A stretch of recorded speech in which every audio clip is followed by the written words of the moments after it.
খেলায় কিন্তু অলরেডি একটা হিসিং বেজে গেছে।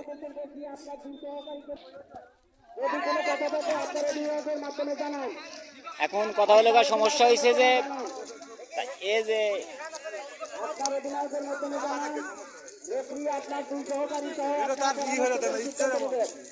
ভাই এটা ইচ্ছে কি এটা কি হ্যাঁ হ্যাঁ হবো না। আচ্ছা কি কারণে কি হয়েছে এলাকা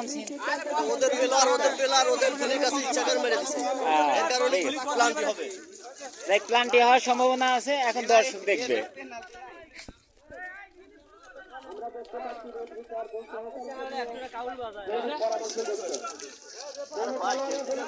সব কাউলের হোতা কিন্তু এলেনি।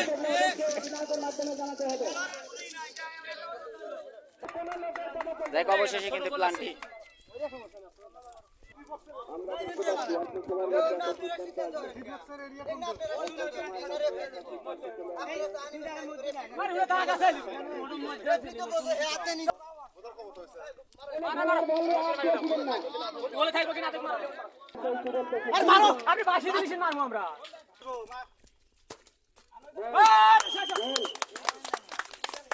এই মুহূর্তে গোল হয়ে গেল, আপনারা সবাই দেখতে পাইলেন।